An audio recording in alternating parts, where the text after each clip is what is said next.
Je m'appelle Madeleine, j'ai 63 ans, et si je vous raconte cette histoire aujourd'hui, c'est parce qu'une femme que je connaissais à peine, une infirmière venue d'Algérie, a renversé une tasse de tisane sur le carrelage de ma cuisine un soir d'octobre. Elle l'a fait exprès. Et ce geste, ce simple geste qu'on aurait pu prendre pour de la maladresse, m'a sauvé la vie. Vraiment. Littéralement. Parce que 20 minutes plus tard, si j'avais bu cette tisane, je ne serais pas là pour vous parler. Mais laissez-moi reprendre depuis le début, parce que pour comprendre, il faut savoir d'où je viens. J'habite une vieille longère en Normandie, à quelques kilomètres de Bayeux, dans un hameau où il n'y a pas plus de 12 maisons. La ferme, c'est mon premier mari, Jean-Pierre, qui me l'a laissée. Il est mort d'un cancer du pancréas il y a maintenant 7 ans. 5 mois entre le diagnostic et l'enterrement. 5 mois pendant lesquels j'ai appris ce que voulait dire le mot effondrement. Nous avions été mariés 38 ans. Pas d'enfant on n'a pas pu, ça ne s'est pas fait, et à force on a arrêté d'en parler. Mais on s'aimait, de cette manière tranquille et solide qu'ont les couples qui ont traversé la vie ensemble. Jean-Pierre s'occupait des terres, moi je tenais la maison et je donnais des cours particuliers de français à des collégiens du coin. On n'était pas riches, mais la ferme valait quelque chose, et surtout, il y avait les 42 hectares autour. Des terres agricoles louées à un voisin, Monsieur l'ermite, qui me versait un fermage chaque année, de quoi vivre correctement avec ma petite retraite et celle de réversion de Jean-Pierre. Les 2 premières années après sa mort, j'ai vécu comme une morte moi aussi. Je ne sortais plus. Je laissais le courrier s'accumuler sur la table de l'entrée. Mes nièces venaient me voir le dimanche, me forçaient à manger, à me coiffer, à ouvrir les volets. Sans elles, je ne sais pas ce que je serais devenue. Et puis un jour, à une kermesse paroissiale à Bayeux, j'ai rencontré Robert. Robert avait 60 ans à l'époque, vétérinaire à la retraite, veuve depuis 4 ans, pas d'enfant non plus. Un homme grand, mince, avec des yeux bleus délavés et des mains fines. Il parlait doucement, il connaissait la musique classique, il pleurait encore sa défunte femme. On a commencé à boire un café ensemble, puis 2, puis à faire des promenades au bord de l'Or. Il habitait à Caen, il louait un petit appartement depuis qu'il avait vendu la maison qu'il partageait avec sa femme. Trop de souvenirs, il disait. Je comprenais tellement. Au bout d'1 an et demi, il m'a demandé en mariage. J'avais 61 ans, lui 62. C'était absurde, ridicule même, à nos âges. Mes nièces étaient contentes pour moi, mais inquiètes. Prends tes précautions, tata. Un contrat de mariage, au moins. J'ai fait la tête, j'ai dit que Robert n'était pas comme ça, qu'il avait sa petite retraite de vétérinaire, qu'il ne s'intéressait pas à mon argent. Mais j'ai quand même signé un contrat de séparation de biens chez le notaire. Quelque chose en moi peut, être la voix de Jean-Pierre, m'avait soufflé de le faire. Nous nous sommes mariés en mai, il y a 2 ans. Un mariage tout simple, à la mairie, avec mes nièces et 2 amis de Robert. Il est venu s'installer à la Longère. Il a apporté ses livres, son vieux tourne-disque et une collection de figurines en porcelaine qui avait appartenu à sa mère. La première année a été douce. Il jardinait, il lisait, il cuisinait même parfois des plats de sa région, des tripes à la mode de Caen, un poulet valet d'auge qu'il réussissait à merveille. Le soir, on regardait des films, on écoutait du Fauré. Je me disais que la vie m'avait fait un cadeau, qu'après Jean-Pierre j'avais retrouvé quelqu'un de bien. Je me trompais. Les premiers signes, je les ai remarqués sans vouloir les voir. Vous savez comment c'est, quand on a peur de la vérité, on ferme les yeux. C'est lâche, je sais. Mais à 63 ans, après avoir perdu un mari, on n'a pas la force de recommencer à douter. Au printemps de cette année, Robert a changé. Imperceptiblement d'abord. Il passait de longues heures sur son téléphone dans le jardin, en bas, près du vieux pommier, là où le réseau est le pire. Il disait que c'était sa sœur de Nantes, ou un ancien collègue vétérinaire. Il y avait des courriers qu'il cachait, des enveloppes qu'il faisait disparaître avant que je ne les voie. Un jour, j'ai trouvé un relevé bancaire froissé dans la poche de son pantalon en le mettant à la machine. Des virements importants vers un compte que je ne connaissais pas. 3 000 €, 5 000 €. Je n'ai rien dit. Je me suis convaincue qu'il aidait peu, être sa sœur, qu'il avait des frais que je ne soupçonnais pas. Puis est arrivée Céline. Céline était, selon Robert, la fille de son meilleur ami d'enfance, Hubert, décédé récemment. Elle avait 32 ans, elle était perdue dans la vie, elle venait de divorcer et Robert se sentait l'obligation de s'occuper d'elle comme d'une filleule. Elle est venue dîner plusieurs fois à la Longère. Blonde, très mince, très jolie, avec ce sourire un peu trop appliqué qu'ont les gens qui mentent. Elle m'appelait Madame. Elle m'aidait à débarrasser la table, elle me complimentait sur ma confiture de rhubarbe. Robert la regardait avec une tendresse que je prenais pour de l'affection paternelle. Je suis bête. Vraiment, je suis bête. En juillet, Robert m'a proposé d'aller chez le notaire pour mettre les choses au clair. « Madeleine, tu n'es plus toute jeune, moi non plus. Il faut penser à l'avenir. Si jamais il t'arrive quelque chose, je ne voudrais pas me retrouver à la rue. Et si c'est moi qui pars le premier, je veux que tu sois protégée. » Ça partait d'un bon sentiment, en apparence. Il m'a parlé de modifier mon testament, de lui léguer l'usufruit de la longère, éventuellement une partie des terres. Juste pour être tranquille. Tu comprends? J'ai dit que j'allais réfléchir. Il a insisté, doucement mais souvent. À chaque repas, à chaque soirée, il revenait sur le sujet avec une petite phrase, une petite pression. « Tu y as pensé, Madeleine? Tu sais, on n'est jamais à l'abri ?» C'est là que ma santé a commencé à flancher. D'abord des palpitations. Mon médecin traitant, le docteur Mercier à Bayeux, m'a trouvé la tension un peu haute et m'a envoyé faire des examens. Rien de grave, mais il a prescrit un suivi régulier. Comme je conduisais de moins en moins, j'ai toujours détesté conduire sur les routes de campagne la nuit, il a organisé le passage d'une infirmière libérale 2 fois par semaine pour vérifier ma tension, mon rythme cardiaque, et me faire une petite prise de sang de temps en temps. C'est comme ça que j'ai connu Nadia. Nadia avait 36 ans, elle était née à Oran, en Algérie, et elle vivait en France depuis une quinzaine d'années. Grande, les cheveux très noirs qu'elle portait en chignon serré, des yeux sombres et attentifs. Elle parlait un français parfait, avec juste une petite intonation qui roulait les R par moments. Elle avait été infirmière dans un grand hôpital de Caen au service cardiologie pendant 10 ans avant de se mettre en libéral pour avoir plus de temps avec ses 2 enfants. Elle venait chez moi le mardi et le vendredi matin, à 9 heures précises. Toujours propre, toujours souriante, toujours professionnelle. Au début, on ne parlait que du strict nécessaire. La tension, le pouls, les symptômes. Puis, petit à petit, on a commencé à échanger quelques mots. Elle admirait mes rosiers. Je lui demandais des nouvelles de ses enfants. Elle me racontait un peu sa vie à Oran quand elle était petite, la mer, les marchés. Elle me parlait de sa mère qui vivait encore là-bas, seule dans une petite maison à Ain el-Turk, et qu'elle voulait faire venir en France, mais les démarches étaient longues et coûteuses. Robert, au début, ne disait rien sur Nadia, et puis un jour, il a commencé à faire des remarques. « Elle reste longtemps, ton infirmière. Elle te prend combien de temps? 10 minutes, pas plus, normalement. Tu lui racontes quoi pendant tout ce temps? Fais attention, Madeleine. Ces gens-là, il faut s'en méfier, on ne sait jamais ce qu'ils cherchent. Ces gens-là.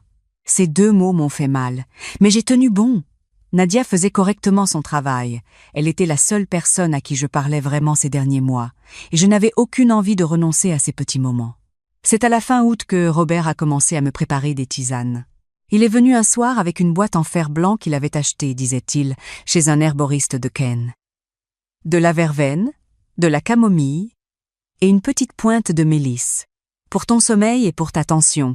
Le pharmacien m'a dit que c'était excellent pour le cœur, mieux que les médicaments. Il m'en a préparé une tasse ce soir-là. Le lendemain aussi. Puis c'est devenu un rituel.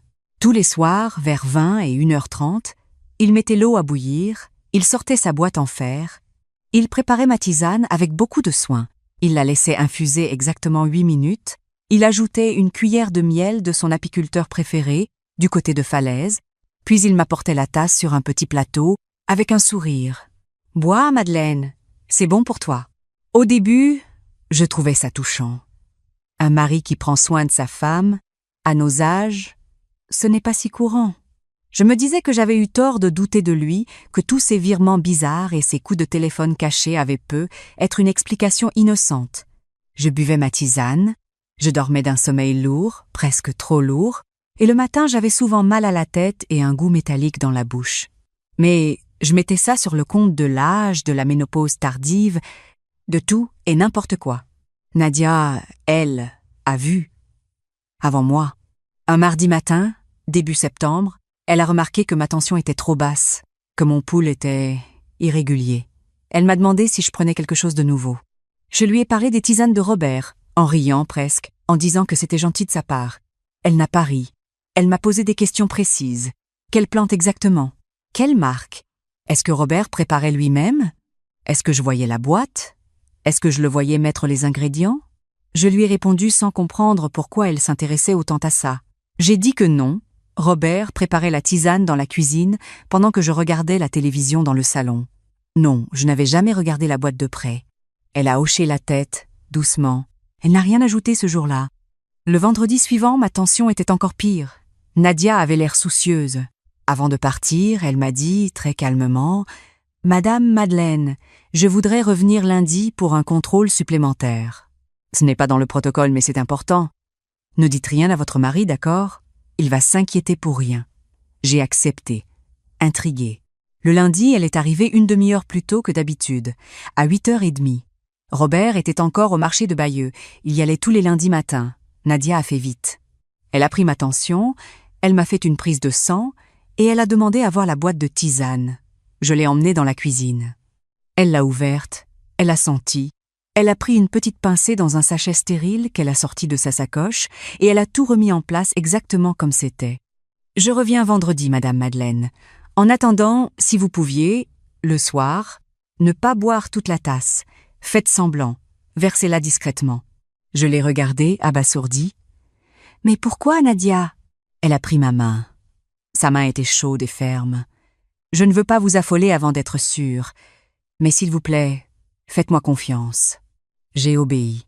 Les 4 soirs suivants, j'ai fait semblant de boire la tisane et je l'ai discrètement versée dans le pot du ficus du salon. Le ficus est mort en 3 jours. Les feuilles sont devenues noires et sont tombées. Robert a fait une remarque surprise. « Tiens, ton ficus n'a pas l'air bien. » J'ai dit que c'était l'automne, qu'il fallait peu être le rempoté. Mes maux de tête ont disparu. Le goût métallique aussi. Et pour la première fois depuis des semaines, je me suis réveillée avec de l'énergie. Le vendredi, Nadia est arrivée et son visage a suffi pour tout me dire.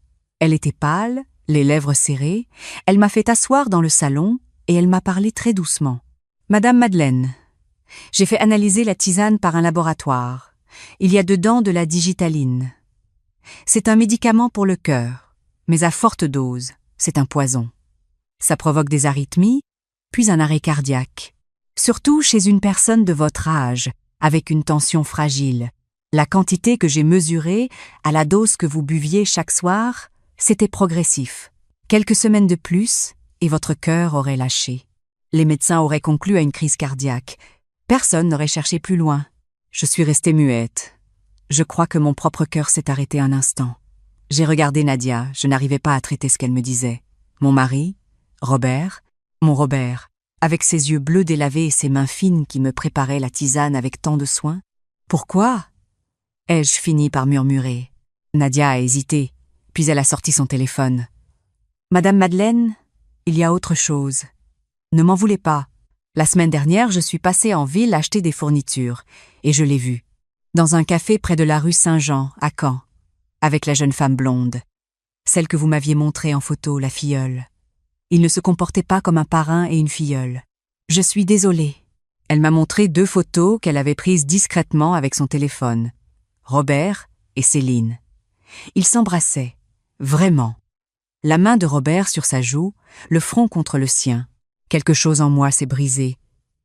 Et en même temps, une étrange clarté est arrivée. Comme si toutes les pièces d'un puzzle dont je refusais de voir l'image depuis des mois venaient brutalement s'emboîter. Nadia a continué. J'ai regardé un peu, pardonnez-moi, sur les réseaux sociaux. Cette jeune femme, Céline Rouvray, elle n'est pas la fille de l'ami d'enfance de votre mari. Elle a vécu 2 ans avec lui avant que vous ne le rencontriez. Et ils ne se sont jamais vraiment séparés. Je ne pleurais pas. C'est curieux. Je m'attendais à pleurer, mais non. J'avais juste très froid. Très, très froid. Nadia a fait chauffer de l'eau, elle m'a préparé un vrai thé, elle a posé une couverture sur mes épaules.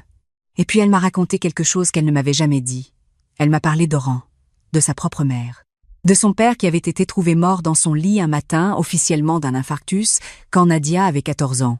Elle m'a parlé de sa mère qui avait cherché, qui avait posé des questions, qui s'était heurtée à un mur. Elle m'a parlé de son oncle, le frère de son père, qui avait hérité de la maison familiale et du petit commerce, et qui avait épousé sa mère 2 ans plus tard pour la protéger. Et d'un 2e décès, sa mère, cette fois, sauvée de justesse par un voisin pharmacien qui avait eu des soupçons. Nadia avait passé sa vie depuis à reconnaître les signes. C'était pour cela qu'elle avait choisi la cardiologie. C'était pour cela qu'elle était si attentive. Madame Madeleine m'a-t-elle dit « On va faire les choses bien. Il faut porter plainte. » J'ai l'analyse du laboratoire, j'ai gardé un échantillon témoin scellé, j'ai les photos. Vous avez votre contrat de séparation de biens. Nous allons appeler un avocat et la gendarmerie. J'ai pris une grande respiration.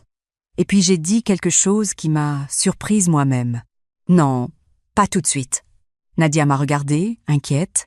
Je veux qu'il se confronte à ce qu'il a fait. Je veux comprendre jusqu'où il était prêt à aller. Et je veux que ce soit lui qui avale sa propre tisane ce soir. Pas pour le tuer, non. Je ne suis pas comme lui. Juste assez pour qu'il comprenne. Et ensuite, on appellera la gendarmerie. Nadia a secoué la tête. Madame Madeleine, c'est dangereux. Il peut mourir. Ou il peut comprendre que vous l'avez percé à jour et réagir violemment. Une petite dose, Nadia. Juste celle d'une tasse. Pas plus. Vous serez là. Et vous resterez à côté avec votre téléphone, prête à appeler les secours si quoi que ce soit arrive. Elle a beaucoup hésité, puis elle a accepté. À une condition, elle resterait cachée dans la pièce d'à côté et au premier problème, elle interviendrait. Et dès que Robert commencerait à se sentir mal, nous appellerions la gendarmerie ET, le SAMU. Pas question de le laisser dans un état critique. J'ai accepté. Ce soir-là a été le plus long de ma vie. À 20 et 1h30, comme d'habitude, Robert s'est levé de son fauteuil. « Je te prépare ta tisane, ma chérie ?» Il m'a souri. Ce sourire doux et fatigué qu'il avait depuis 2 ans et qui maintenant me donnait la nausée. J'ai dit oui, merci mon chéri, tu es adorable. Ma voix tremblait à peine. Je n'aurais jamais cru avoir un tel talent pour le mensonge. Il est allé dans la cuisine. J'ai attendu quelques minutes, puis je suis allée le rejoindre, sous prétexte de prendre un verre d'eau. Il était en train de verser l'eau bouillante sur les herbes. La boîte de fer était ouverte à côté de lui. Je me suis approchée de lui, je l'ai pris par la taille, je lui ai embrassé la nuque. « Merci Robert, merci pour tout. Tu sais, j'ai beaucoup pensé à ce que tu m'as dit au notaire. Tu as raison. On ira la semaine prochaine. » Son corps s'est figé une seconde. Je l'ai senti. Puis il s'est retourné, il m'a souri, il m'a caressé la joue. « Je suis heureux que tu comprennes, ma Madeleine. » Il a servi la tisane. Pendant qu'il cherchait le miel dans le placard, en me tournant le dos, j'ai échangé nos tasses. La sienne, sa tasse blanche à liseré bleu, contenait de l'eau chaude avec quelques feuilles de menthe, sa propre infusion du soir. La mienne, la tasse verte avec le dessin de pommier, contenait la fameuse tisane. Je les ai intervertis. C'était si rapide, si simple, que je n'en revenais pas moi-même. Nous sommes revenus au salon. Il a posé les tasses sur la table basse. Il m'a tendu la tasse blanche à liseré bleu, en pensant me donner la tisane empoisonnée. J'ai souri, j'ai dit merci, et j'ai commencé à boire, à petites gorgées, de l'eau chaude à la menthe parfaitement inoffensive. Lui a pris la tasse verte. Il a bu. Il a bu entièrement, en me regardant droit dans les yeux, avec cette patience de chasseur qu'il avait depuis des semaines. Nous avons regardé la fin d'un documentaire sur les châteaux de la Loire. Mon cœur battait si fort que je l'entendais dans mes oreilles. Nadia était dans la lingerie, à côté de la cuisine, je le savais. Elle avait garé sa voiture plus loin dans le chemin. Au bout de 20 minutes, Robert a posé sa main sur sa poitrine. « Ma Madeleine, je ne me sens pas très bien. » Il était pâle. Il transpirait. Sa respiration s'accélérait. « Qu'est-ce que tu as, Robert ?» Je crois que, mon cœur, je me suis levée. J'ai appelé Nadia. Elle est apparue immédiatement, son téléphone déjà à l'oreille, composant le 15. Elle a posé Robert en position demi-assise, elle lui a parlé calmement, elle a pris son pouls. Elle savait exactement quoi faire. Elle avait un injectable d'anticorps spécifique dans sa sacoche. Elle me l'a dit plus tard. Elle était prête. Quand Robert a vu Nadia, son visage a changé. Il a compris. Ses yeux sont allés de Nadia à moi, de moi à la tasse verte vide sur la table, et il a compris. « Madeleine, chut Robert, ne parle pas. Le SAMU arrive. Tu vas vivre, mais après, tu devras répondre de tes actes. » Il a pleuré, vraiment pleuré. Le grand Robert, le vétérinaire digne, pleurait en silence sur mon canapé normand pendant qu'une infirmière algérienne lui sauvait la vie. Le SAMU est arrivé 10 à 7 minutes plus tard. La gendarmerie, que Nadia avait appelée juste après, est arrivée 20 minutes après. Robert a été transporté à l'hôpital de Ken, où il a passé 3 jours en soins intensifs avant d'être transféré en maison d'arrêt. L'enquête a été rapide, très rapide. Nadia avait tout préparé. L'analyse de la tisane, l'échantillon témoin, les photos, les dates. Les gendarmes ont perquisitionné l'appartement de Céline Rouvray à Caen.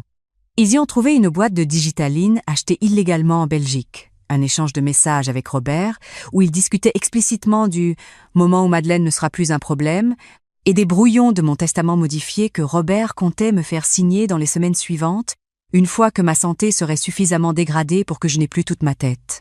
Céline avait 32 ans. Elle ne s'appelait même pas Céline en réalité. Elle s'appelait Sylvie Marchal. Elle avait déjà été condamnée pour escroquerie. Elle et Robert s'étaient rencontrés 6 ans auparavant. Elle était son investissement sentimental, il était son projet immobilier.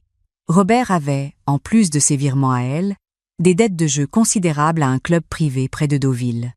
Il me devait plus de 80 000 € qu'il avait empruntés sur mon compte épargne en imitant ma signature. Le procès a eu lieu il y a 2 mois. Robert a été condamné à 15 ans de réclusion pour tentative d'assassinat avec préméditation, escroquerie et faux. Sylvie, 12 ans pour complicité d'assassinat. Mon avocate, une femme formidable recommandée par une amie de Nadia, a obtenu l'annulation de notre mariage pour vice du consentement. Robert avait menti sur son identité familiale, sur sa situation financière, sur ses intentions. Je n'ai rien perdu de la longère, rien perdu des terres. J'ai même récupéré, sur la saisie de ses biens, les sommes qu'il m'avait volées. Mais tout ça, l'argent, la longère, ce n'est pas le plus important. Le plus important, c'est Nadia. Nadia et moi, nous nous voyons presque tous les jours maintenant. Pas comme infirmière et patiente, non. Comme amie, comme famille. Même quand je lui ai proposé, après le procès, de l'aider à faire venir sa mère d'Algérie, elle a pleuré pendant une demi-heure dans mes bras. J'ai payé les démarches, j'ai payé l'avocat spécialisé dans le regroupement familial, j'ai payé le billet d'avion. Zora, sa mère, est arrivée à Roissy il y a 3 semaines. Je suis allée la chercher avec Nadia, une petite femme de 74 ans, enveloppée dans un foulard beige, qui m'a pris les 2 mains et qui m'a dit « Merci, madame, merci. » Madame, avec des larmes qui lui coulaient sur les joues ridées. Elle vit maintenant chez Nadia, à Caen. Et quand elle vient à la longère le dimanche, elle me parle en mélangeant le français et l'arabe, elle cuisine des plats que je n'avais jamais goûtés, et je crois que je ris plus en une après-midi avec elle qu'en 2 ans avec Robert. J'ai aussi décidé autre chose. Dans mon Nouveau Testament, rédigé il y a 1 mois, j'ai légué à Nadia une partie de la longère, la petite aile avec le jardin sud, qui communique avec la maison principale mais qui peut être indépendante. Elle en fera ce qu'elle voudra, une maison pour sa mère, un lieu de retraite pour elle, un cabinet d'infirmière libérale, peu importe. Ce qui compte, c'est qu'elle est, elle aussi, un endroit où personne ne pourra jamais l'enchasser. Si je vous raconte tout cela aujourd'hui, ce n'est pas pour me plaindre, ni pour faire pleurer dans les chaumières. C'est parce que j'ai compris 3 choses qu'il est peut être utile de partager, surtout aux femmes de mon âge, celles qui sont veuves, celles qui se remarient, celles qui se disent « ça ne peut pas m'arriver à moi ». La première, c'est que quand un mari, à un certain âge, commence soudainement à trop prendre soin de vous, à vous préparer des boissons spéciales, des plats spéciaux, des tisanes miraculeuses, il faut se méfier. L'amour véritable ne se manifeste pas toujours par l'excès soudain d'attention après des années de rien. Parfois, c'est un camouflage. La deuxième, c'est que quand quelqu'un apparaît brusquement dans la vie de votre conjoint, une filleule, une nièce, une vieille amie qu'il n'avait jamais mentionnée, une personne perdue qu'il veut aider et que vous sentez, au fond de vous, que quelque chose cloche, faites confiance à votre instinct. Nous, les femmes, nous avons souvent raison. Nous préférons nous faire passer pour folles plutôt que d'admettre que nous voyons clair. C'est un piège. La troisième, et la plus importante, c'est que les anges gardiens ne ressemblent pas toujours à ce qu'on attend. Ils ne viennent pas toujours de votre famille, ni de votre paroisse, ni de votre milieu.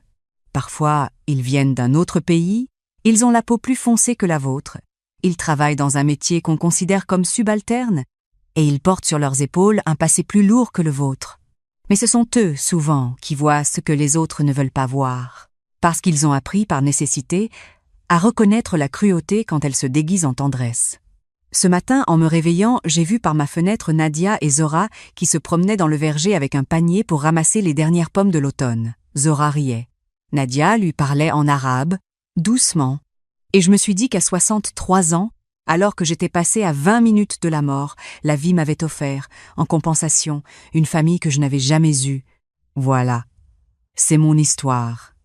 Je la raconte pour celle qui, peut être, ce soir, boira une tisane qu'un mari trop attentionné lui aura préparée. Posez la tasse. Regardez autour de vous. Cherchez dans votre vie la personne qui vous regarde vraiment. Elle existe. Elle peut être plus près que vous ne le croyez. Et faites-lui confiance. Parce que parfois, une tasse renversée vaut mieux qu'un cœur qui s'arrête.